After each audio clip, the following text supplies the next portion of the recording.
You're listening to Two Chunks and a Hunk. Movie musings for mostly everyone.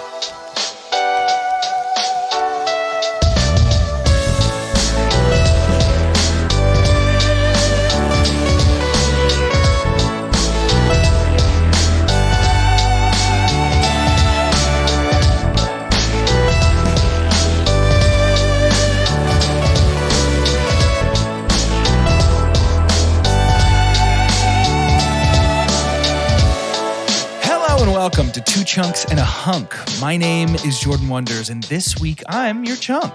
I'm Doge, and just wishing I could do this job for you, sir. I'd give her a ha and a hi-ya, and then a ooh-wah, and I'd hunk her, sir.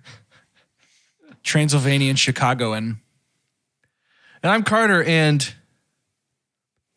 sorry, I didn't know what I was going to do at the end. You already did bar talk so well, so I'm going to leave that part out of the conversation.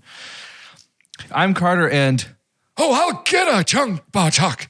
Hers. Marty. Barty. Marty, give me the vial. We gotta go back. Carter, once again, your Christopher Lloyd is unmatched. it's just so exhausting. It takes all the breath in your body. So many muscles. Many muscles required to become Christopher Lloyd. There's much of it. Tell us about this hunkdom there, Doge. Yeah, let's talk about it. I am the hunk because much like Anastasia, my youth is but a distant memory. The day after this episode releases, I turn 29 years old. And so it's been fun, being a kid. But it's time to grow up. And I'm going to do that tomorrow on my birthday when I turn 29. 29, that's a big year. The last one, I think, actually. Yeah, it's a big one. I'm already in it, and just to give you a little spoiler of what's to come. Pretty same as 28? Pretty much the same, but you're going to get like a weird pain in your right shoulder. I already have that. That's such a good way of putting it. Yeah, that's 100% true. That's going to cool. hurt a little bit. Yeah, I'm looking forward to always being a little bit uncomfortable, always hurting a little bit. Yeah. Started that just slow march to the grave starting tomorrow. I was woken tumbling up last to my night. grave. I'm 34. I was woken up last night by my back. So Cool. Dude, I can't wait. This is going to be a fun birthday for me. it was just like, Cardi. You're going to be fine. We shouldn't have played pickleball. You're back. anyways. Let's try and maybe we should send your back to the future. Dang. That would make it worse. You know what I'm saying? That would make it worse. Also, the hunk because I made some pretty good bread. Just I ate know a you piece it of looked it. gorgeous. That's some good looking bread. A good old loaf. How was- It's an how easy, was the no knead crust? dough. Honestly, very good. It's a very tight crumb. There's very few holes in it. It was super easy. It's just flour, yeast, salt, and water. It's a no-knead bread, so you just like plop it down into Dutch Well, if you oven. didn't need it, then why'd you make it? Oh. It's a want bread. It's a want bread for sure. It's a no-knead. It's a yes want bread. But it's very good. Super good. Had a little bit of it with some strawberry preserves. Had a little bit of it with some honey. It's very good. Hey, is it good? No, it's excellent. Well, that's good. I'm glad that you like bread. The other So thing, that's just what's going on in my life. Thanks for listening to my newsletter. big deal. What's I up mean, with it's a big you deal. I'm guys? glad you shared. the thing I'm glad about is not bread today for once. Can't stop talking about bread, but today I will to talk about the first movie in our Forgotten series. The way that we have emphasized the four makes it feel like it's a character in Destiny. Yeah. We found ourselves face to face in a war with the Forgotten. With the Forgotten. Never played. And Don't know what you're talking about. the first movie that you all, our beautiful, beautiful listeners, voted for is an animated movie, as they all are. As they all are. That is non-Disney and non-3D, as they all are. And that movie that got fourth place but first in our lineup is, of course, known as Anastasia. Anastasia, And I'd love to Beverly talk Hills. Go ahead. I'd love to talk about it, but first, I need a synopsis from Doge. I'm Doge, and this is the part of the show where I come out and give you a synopsis. And I did just want to say this part of Can't the stop thinking show about VeggieTales, huh? feels like the most. This part of the show feels the most appropriate to say this. We did receive another email from our good friend Nick Reganis earlier this week. Nick linked us to a really excellent plot summary for John Wick Chapter 4 and a really excellent plot summary for The Menu. And then Nick says, "Take care, we're friends now. An invisible 10,000 kilometer long thread unites us. Best regards, Nick." I love him. What? The best. The absolute best. What a So that's wordsmith. That's a synopsis of our friendship with Nick and kind of where we're at right now. Nick, if you're listening to this, What a sweet we person. love you and we're so thankful for your Yes, thank you contributions so much. Yes. to you're the best. IMDb. Thank you for your contributions to movies. Yeah, appreciate it. Thanks for extra credit. Speaking of our friend Nick, he writes, in 1916, as Rasputin, the malevolent monk, casts a terrible spell upon the house of Romanov. The beloved daughter of Tsar Nicholas II, Anastasia, flees Russia with her grandmother, the Dowager Empress Marie Fyodorovna, only to become separated. Almost a decade later, a band of scheming St. Petersburg con artists, Dmitri and Vladimir, stumble upon the 18-year-old orphan Anya and decide to groom her to pass off as the Empress's real granddaughter in high hopes of collecting a satisfying reward. However, the evil specter of the damned wizard won't rest until he fulfills his fevered curse. Wow. Will Fevered innocent curse. Anya Very good. take Anastasia's place? Wow. Very good. Excellent work, Thanks, Nick. Nick. That damned wizard. That damned wizard. Right before the credits roll. That damn wizard. That damn wizard. Just him and Bartok back to back. Yeah, very appropriate. And they're looking at each other like, oh, you. Why I oughta. Not again. Hey, Doge, what is it called? The type of animation where they like, is it rotoscoped where they like Yep. stick it on top of a real actor? Ooh, uh-oh. You want to talk about rotoscoping right now? Yeah. My super dump is the rotoscoping in this movie. Mine almost was. Yeah, The I'm glad you're animation- talking about this. The animation is rough. It's important to note that this is not Disney. This was released the same year as Hercules, which had an $80 million budget. Anastasia had $50 million. Just 2 years later, Tarzan had $130 million. Tarzan's so good. Oh my God. I have to imagine a good chunk of that was the Phil tax. You had to pay Phil Collins for all of his magnificent work on Tarzan. But And He the deserved Rosie twice as O'Donnell much. tax. yeah, and the Rosie tax too. Sure, and the Minnie Driver tax. It's kind of like everybody but Tarzan was expensive in that movie.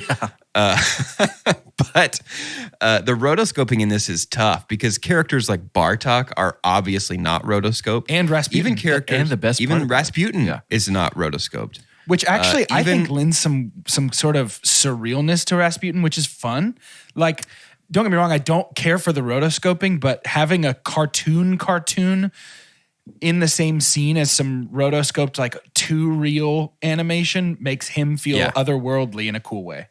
Yeah. See, I think that none of it should have been rotoscoped because Agreed. all of it kind of just looks like Cinderella or looks like Snow White. I It's just agree like, too. man, this animation is rough. There's no, in animation, typically you have like a squash and a stretch is what it's called. If it's like kind of in between frames of like characters between poses, their faces like stretch to get them to the next pose. And it's, if you pause, it looks really stupid and exaggerated and sort of uncanny valley, but that lends weight to the animation. And like, even with our rotoscoping, it's weird. We're not really preserving volumes very well. Like as characters turn their head, their eyes and their nose kind of just dude. float around willy-nilly. I think the rotoscoping mixed with the more traditional like animation of somebody like Rasputin or Bartok, or even the worst offender is Vladimir's head and face are not rotoscoped, but his body is. Yeah. And so like the total The blonde woman that is like the assistant to the Dowager Sophie. Empress, she's Yeah. not rotoscoped at all. She's animated Not at like all. Rasputin. Yeah. And so she stands Bernadette. out weird. Bernadette, yes, thank you. She stands out as funny looking, like comparatively, because she is not moving in the same ways everybody And I else. think it's the decision to rotoscope that ultimately probably saved us money. I don't think it's a skill level. I think it's a time level of like, we don't have, it takes longer to animate this, which means we got to pay our animators more per hour. So we're going to have real actors act out Yeah. these scenes and then trace over top of it, which is what allowed this movie to come in at $50 million instead of $80 million like Hercules, which was not rotoscoped. Yeah. But man, just like the stylistic mismatch between the rotoscoped and the non-rotoscoped characters and elements in this movie is rough. It's bad. You know, I almost super dumped this too, but in my mind I was like, can you super dump an animated movie for blocking? It just didn't feel like there would be moments to where, it just wasn't matching. You know, it felt like a first run through of Anastasia. It felt like an Anastasia practice at times when we had screen full of rotoscopers. Did Bluth and Goldman, were most of their animated movies rotoscope? I know this one and Titan AE were rotoscoped. A lot of the Don Bluth movies don't feature humans, and so it's really not useful. That's what I was going to say. Rotoscope if it's not a human. Like All Dogs Go to Heaven, they didn't have real dogs acting that stuff out, so you just draw a cartoon dog. We all know how to do a cartoon dog. They didn't? I'm so glad it's not though, a true story. I am glad that Anastasia made this list because I do think that this pairing, these directors needed to be represented in a Forgotten series because they kind of are the heart of Forgotten, right? They caught word that maybe Disney was about to have layoffs, and so they're like, nah, we're just out. We don't like the direction it's going. And then they do things like Secret of Nim and Titan AE and All Dogs Go to Heaven and Anastasia. And really anything that I would think of that could have made the list for Forgotten besides the big things. Like, because really they did like Pete's Dragon was one of the things that they did first in terms of animation direction with Disney. Yeah. But then they're also doing things like, oh my gosh, what was it? Like Rockadoodle, like all these weird 2D things, they basically they did them all. I couldn't believe it when I was reading the list. Troll in Central Park, Thumbelina, Rockadoodle. Mm-hmm. There's also in this movie this weird, baffling American decision to keep this certain level of realism in the facial animation, or like the facial drawing at least, where they keep the sort of like cheek indentation around the mouth that causes Anastasia to frequently look like she may be 70. It honestly makes my boy Dimitri one of the ugliest cartoon love interests that we've seen in one of these. Unless if the cheek, it's the line that is created between like cheek meat and mouth meat. It looks like he's got a mouthful of food at all times. So does Anastasia so many times, and it's a weird look because if you take that away, she's very traditionally animated in the face, and so is he. But with that line, all of a sudden, it's like, are they 90 years old? How old are these people supposed to be? I think it's a rotoscoping decision of like, we don't really know what to do with this particular shadow on our stand-in's face, and so we're going to draw it Just as a keep line, it? and it's just.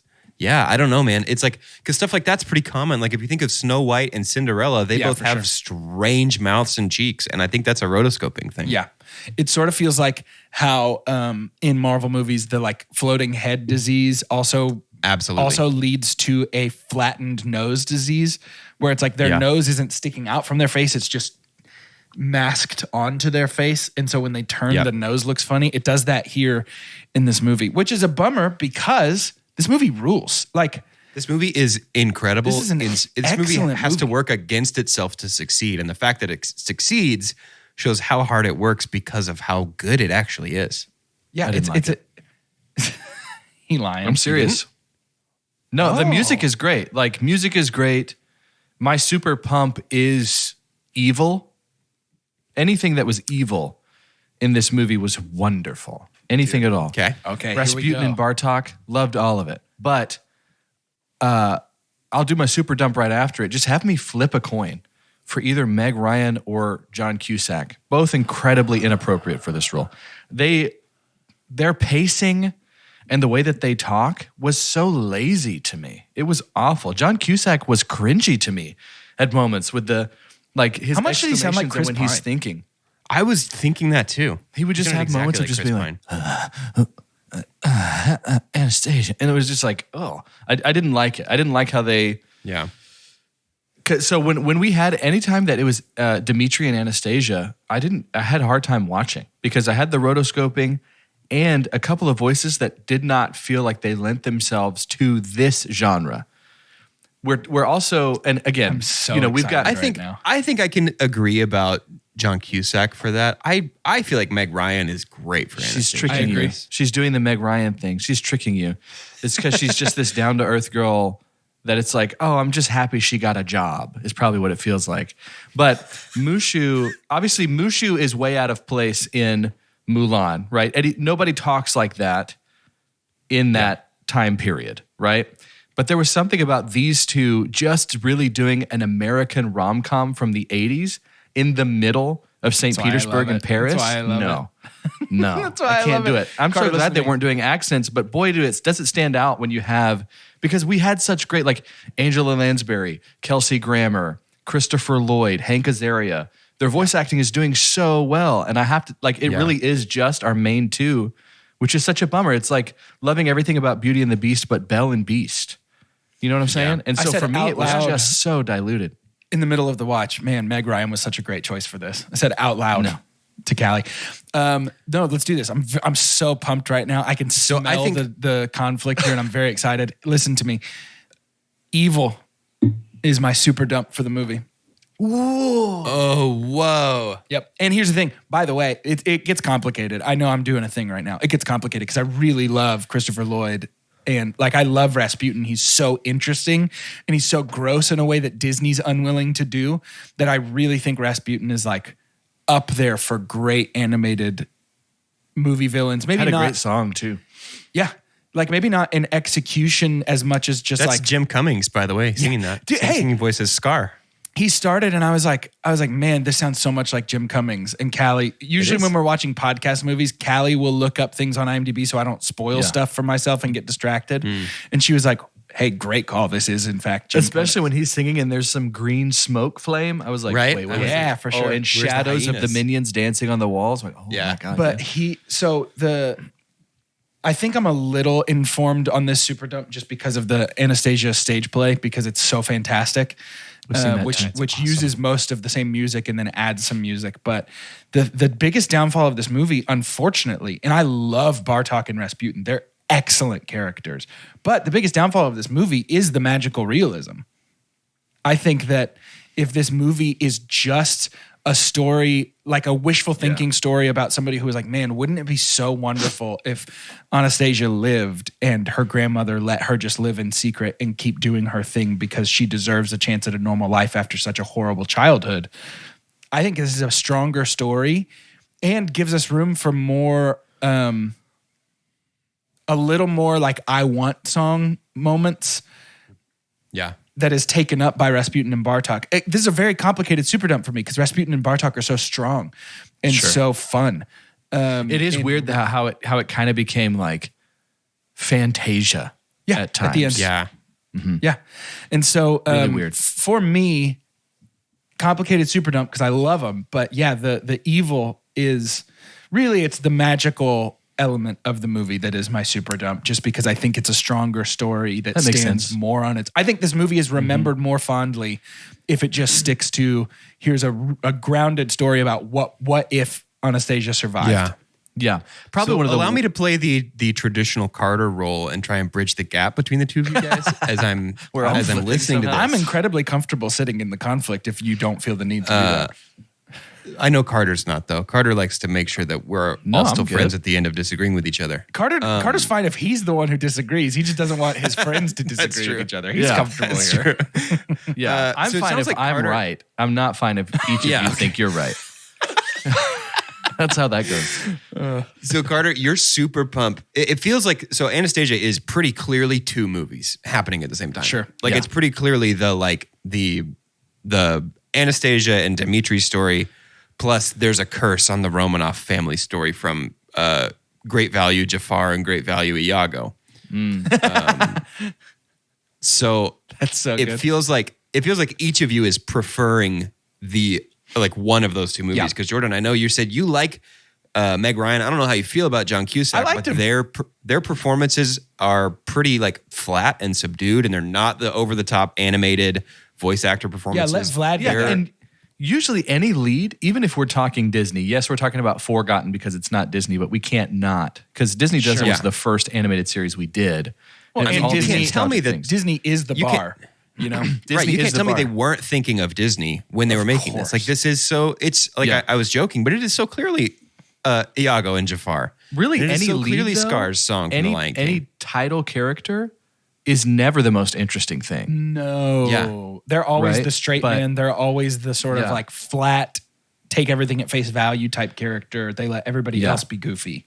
Most of the time. It just feels like each of you is wishing that the movie was more of one thing than the other. Yeah, and I think too, one of the most underrated Disney villains is someone who did kind of the Rasputin vibe very well, and it's Dr. Facilier from Princess and the Frog, who has this some connection to an underworld and uses that in a really intimidating, realistic way, a little bit more realistic than this. But yeah, Jordan, I can't discount your Same, super dump. honestly, It gets 'cause I crazy, really like those especially when we characters. have like our little weird astral green goblins that show up. It was creative, but it just didn't fit. The train It felt thing like got the real goblins messy. were representative of like bad luck. It felt like they were supposed to just be, when people say like there's gremlins in the system today or something, like that's what it felt like. I'll tell you though, I really, really love the animation of Rasputin. I wish that we got more 2D traditional animation with like grotesque, almost body horror with like his neck stretching out to, or his arm stretching out to like ligaments and his mouth dropping into his beard. I don't know. It was cool. And I really liked that. like. And I found myself last night watching this thinking, this is not even the best type of this animation, but I adore 2D animation. Yeah, I and really wish miss we 2D got animation. more. I think it's why I love Klaus so much, because it feels like the next evolution of 2D animation and nobody's really doing that. But you can do so much with the medium of 2D animation that you simply just can't pull off in 3D or real life. And I just adore this, and I think it's gone. I think it's done, and that really makes me sad in a very get off my lawn way. I have good news for you. I was feeling I had the exact same sentiment, and so I was just looking because, to be honest, it was one of those things to where old person in Hollywood, you got to check and see if they're even alive for one thing. But Bluth and Goldman have another animated movie that's coming out.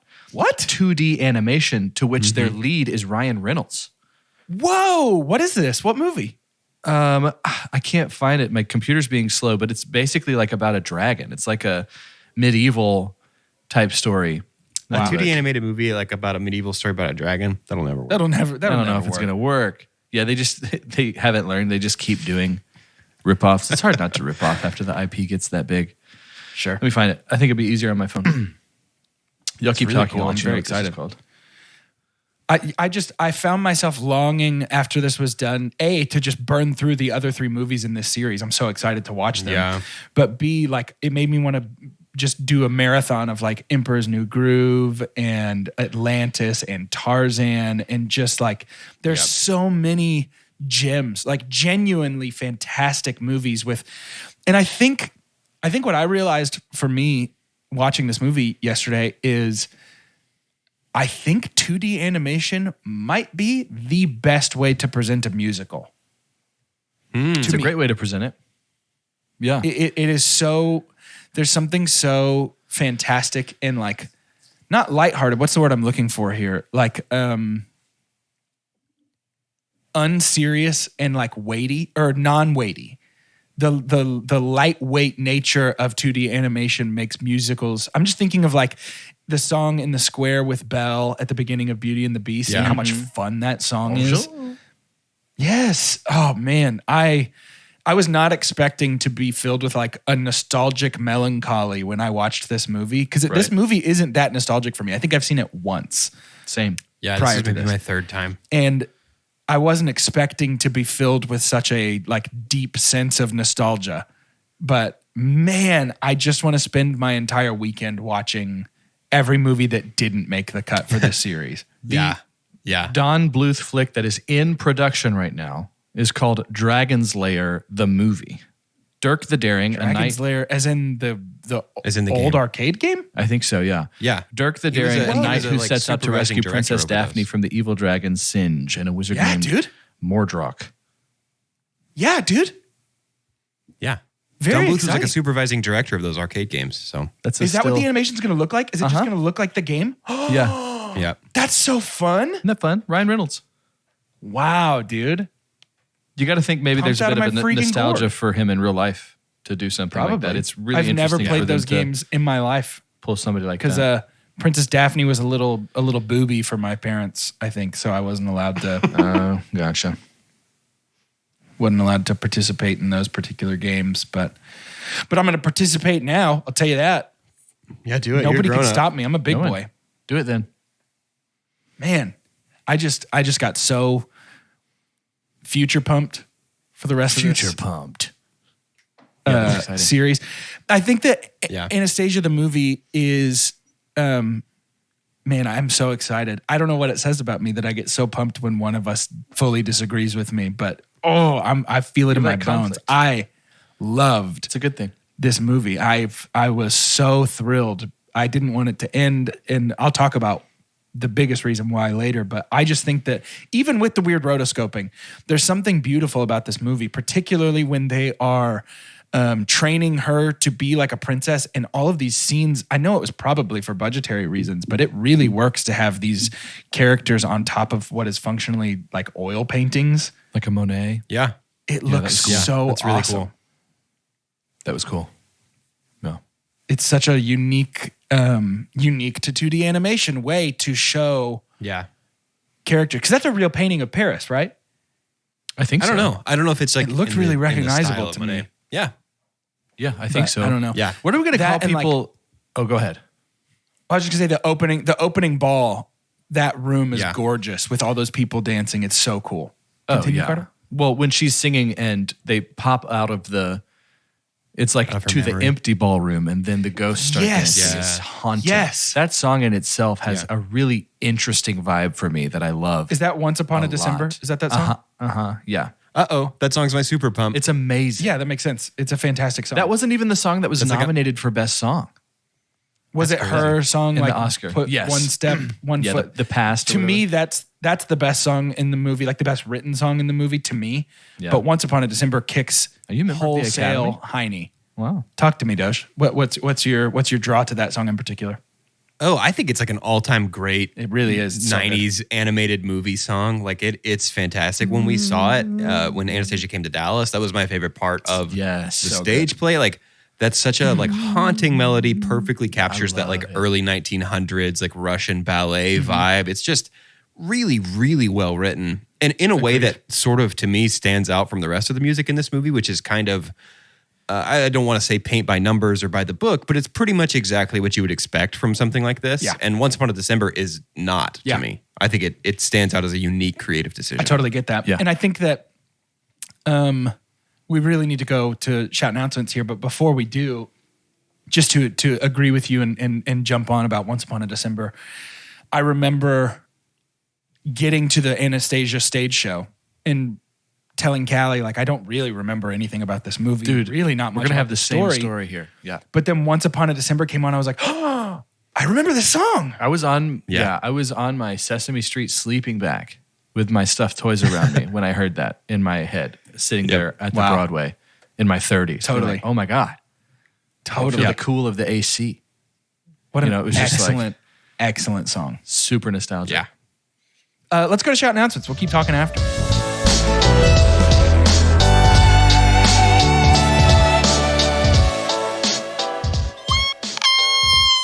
Shout announcements. Oh it's my the goodness. part of the show. Some Mariah Carey whistle-tone action there for you. It's the part of the show where we give shout outs and make announcements. Give a shout out to, well, here's the deal. It's you. It's me. It's us. It's us and Mario. That's how I do the Mario voice, and I won't be taking any notes. That's almost as good as Chris Pratt's, dude. Oh, Very excited. It's a me. It's a me Mario. That's next week. No, it's a me. Comes out next week, and we're going to be talking about it. We're going to see Mario next week. It actually releases on my birthday. That's right, Chunky. It releases on a Wednesday. So yeah, that's make weird. sure and look at that because you could get tickets for tomorrow. That's so Nintendo. Honestly, it's Classic so Nintendo. Dude. Classic Wednesday release. A classic Nintendo. Speaking of Nintendo, for everybody on TOTK watch like I am, that gameplay trailer though. It looked really good. Looks amazing. That game's gonna be Looks the like a best lot. game of all time. I can't wait.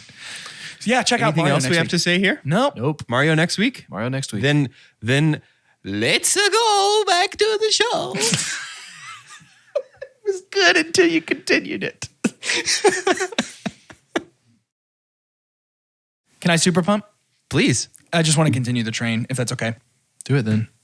My super pump is... But it crashes. It does crash, though. It does crash. It crashes in the movie because all the Everyone Green wanted to Goblins. continue the train. My Green super Goblins fuse the cars dump was together. almost the train crash. It's so over the top. Yeah. If they blow up dynamite 30 feet from other dynamite, the other dynamite's probably going to blow up too. Just saying. So you're a dynamitologist? I'm a now? dynamite expert. We've seen the end of Mulan. We know how this goes. I know how it goes. My super pump is just the soundtrack as a whole. it's great. The music Yeah. is incredible. Okay, There yeah. is a Oscar reason. nominated. There is a reason that this movie that is not held in as high regard as Disney got its own stage production that is excellent. And it's because that stage production takes about 70% of this music, adds an additional handful of songs that are equally good, and is a really, really excellent musical. I think I would argue that the music in Anastasia is like a 9 out of 10 on the scale of animated movie That was music. their strongest team, for and sure.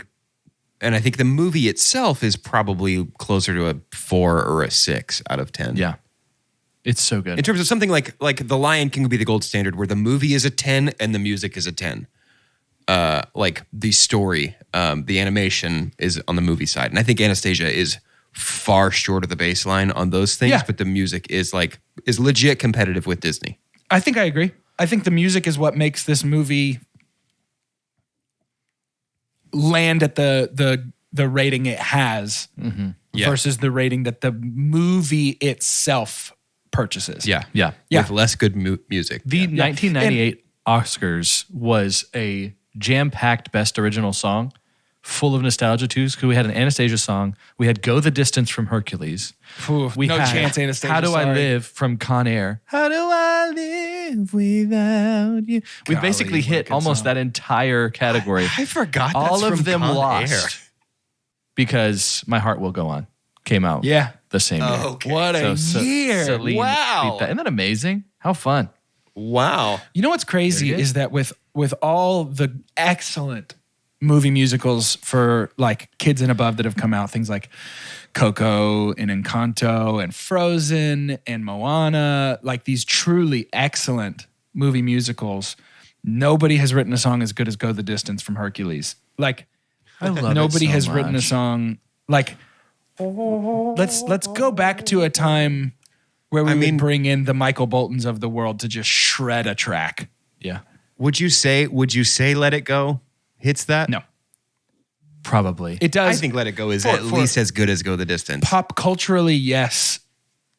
But as a song, no, to me. Yeah, it's for its own. It's modern "Go the Distance," I guess. But I think I interrupted you when I was talking about that category, the 1998 category.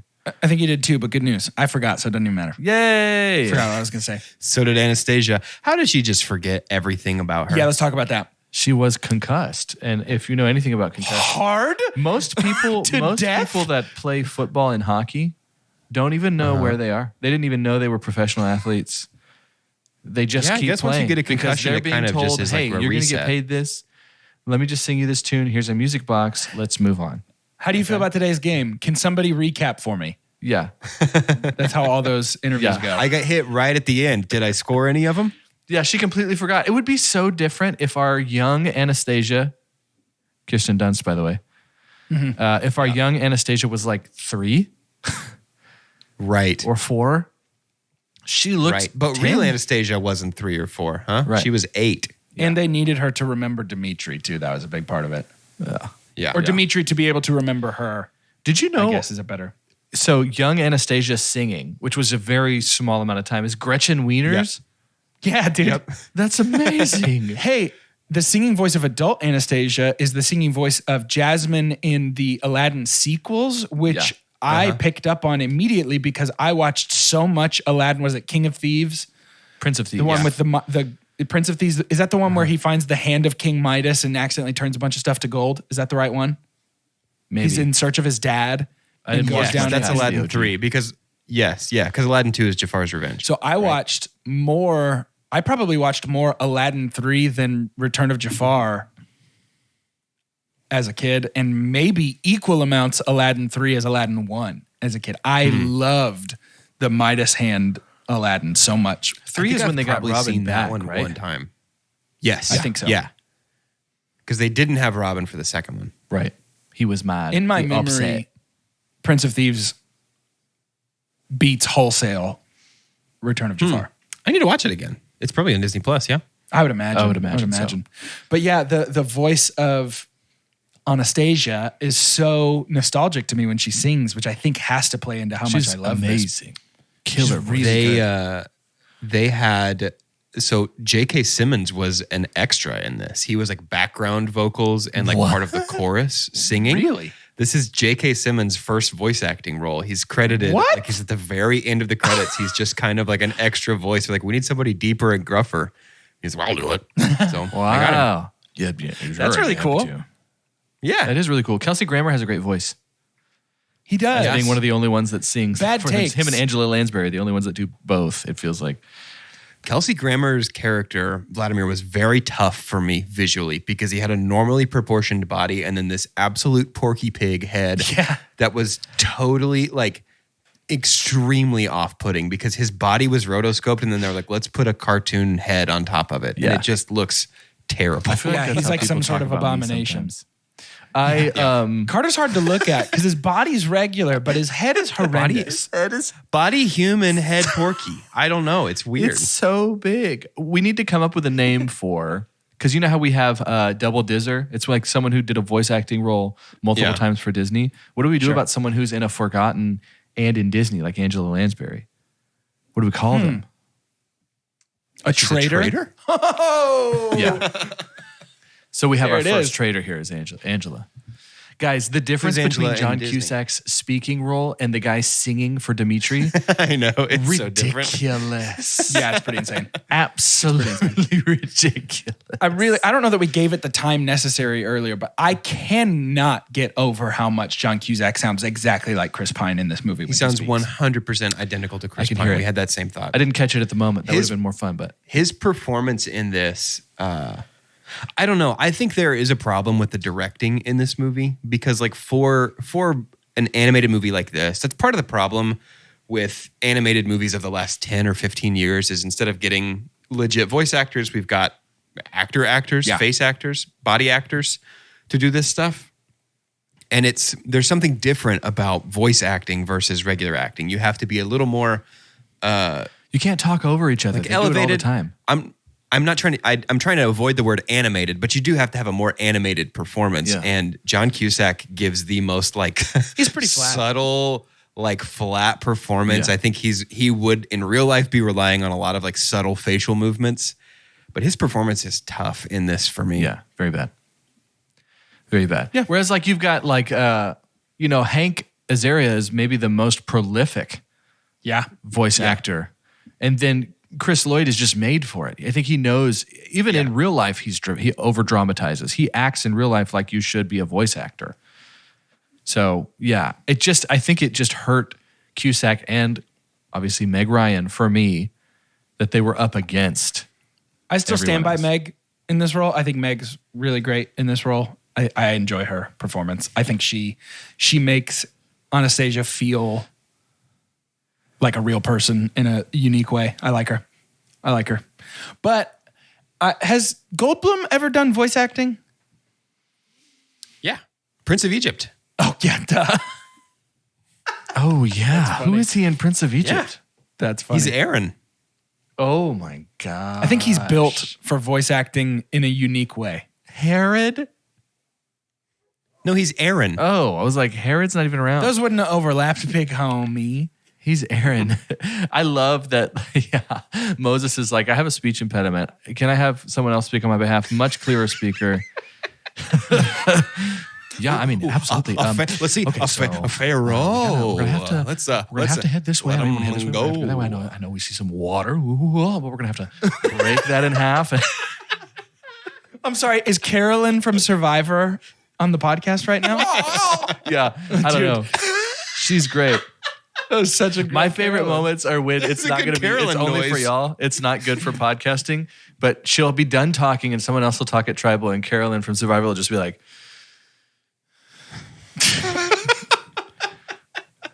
She's amazing. She's great TV. She's unbelievable Great TV. She's honestly playing the game really well too. Yeah, hopefully she knows this is not the last time she'll ever be on Survivor. Jeff Probst already waxed. He was like sneakily waxing poetically about her before they even talked about her on the podcast, which is a huge listen. Anyways, yeah, another Survivor aside, but yeah.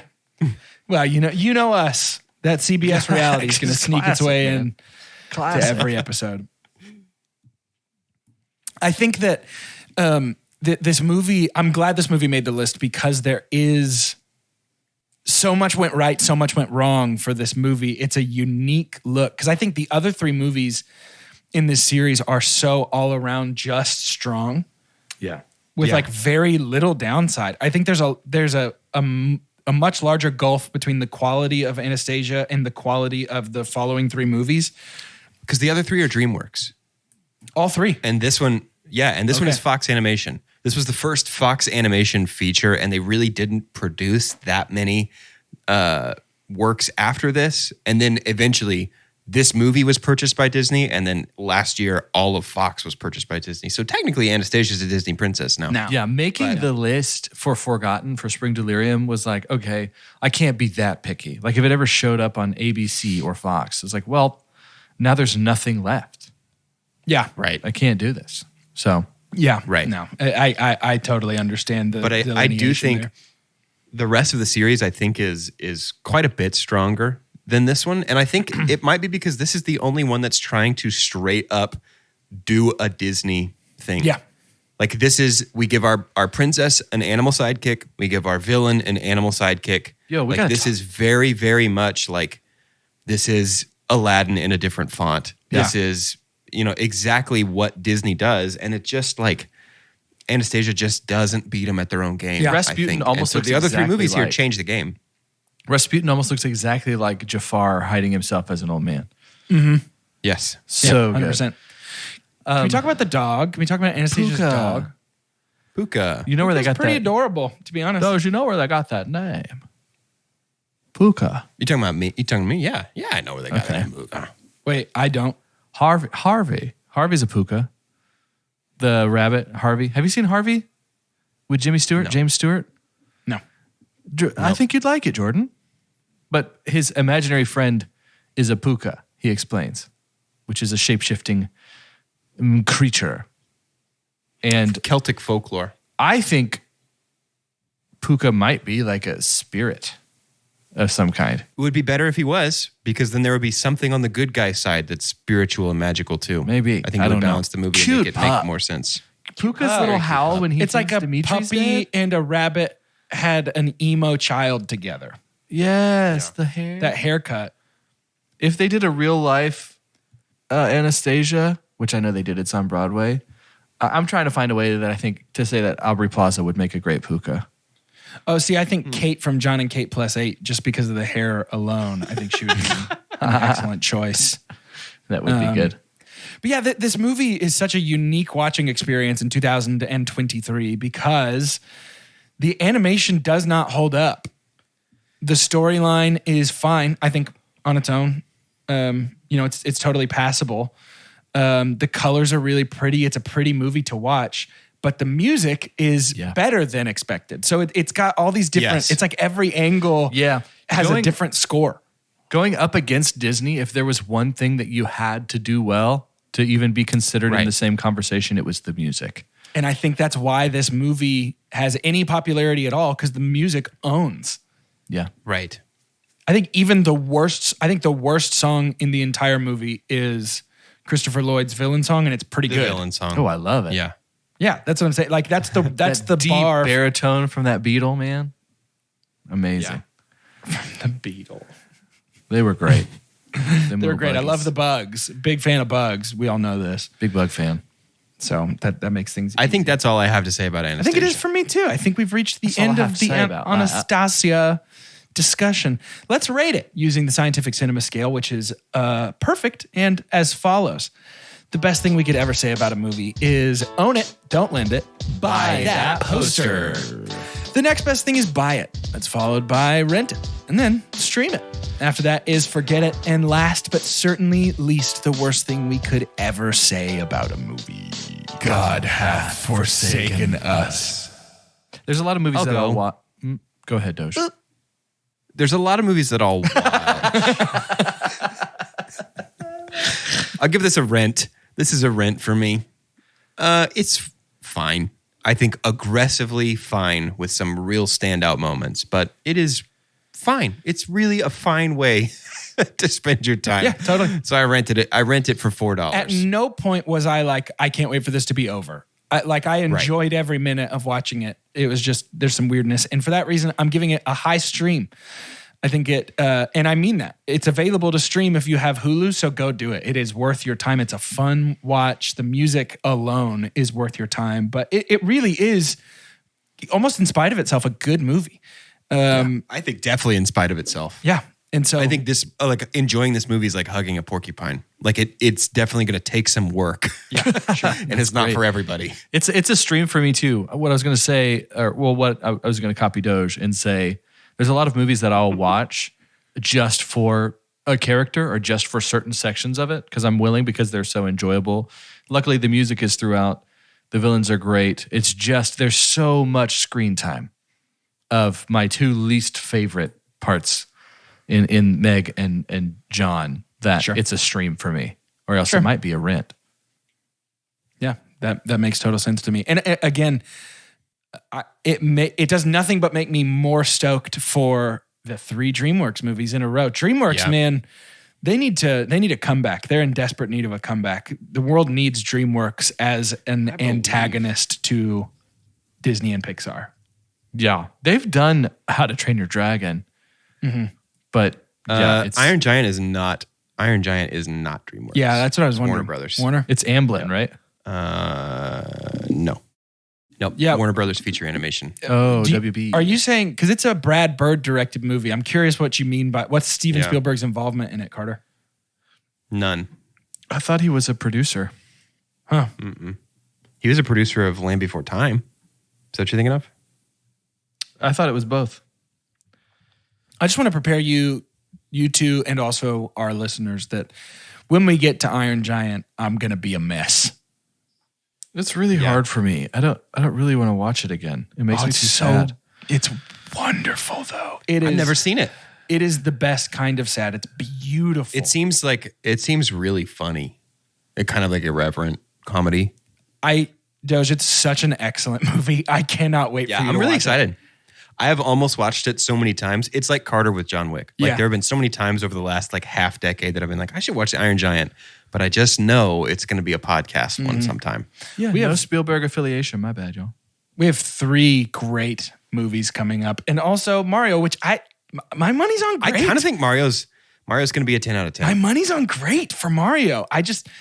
My faith has been so fully restored in Nintendo over the last few months, just based on things I like that they're doing, that I just sort of think we're in for a real treat here. And I'm glad we get to do it together. I think it's going to be awesome. So tune in next week for the Super Mario movie. It's going to be awesome. And then the week after that, we're moving on to Road to El Dorado. And all aboard. I have not seen that since it came out. Really? I think the last time I saw it was...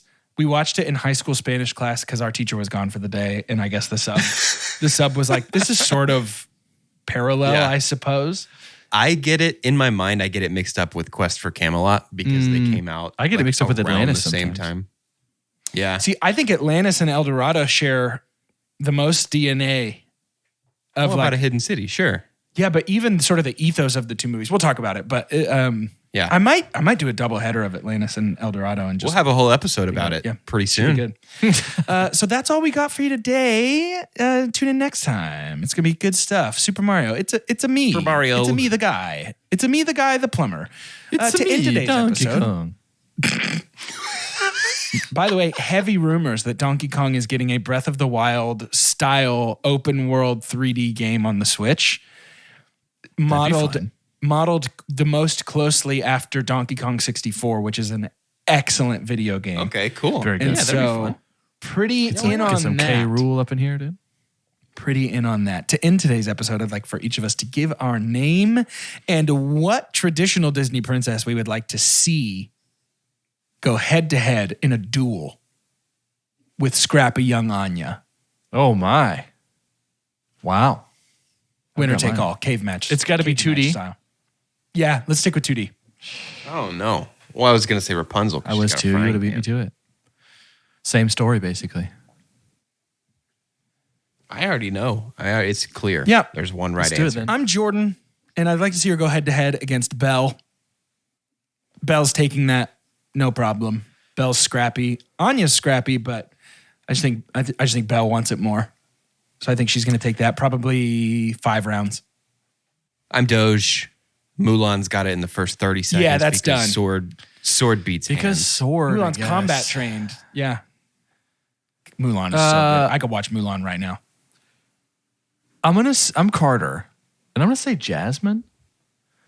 I think it's funny because it's like Anastasia will be like, "Well, yeah, but I've got a buddy. Here comes Puka," but then Jasmine's like, "As do I," and then it's carnage. I would look away at that point and just assume I know who won. Don't want to see the tiger get shredded. Yeah, don't want to see the tiger get shredded. Too much respect for tigers. I feel the same way.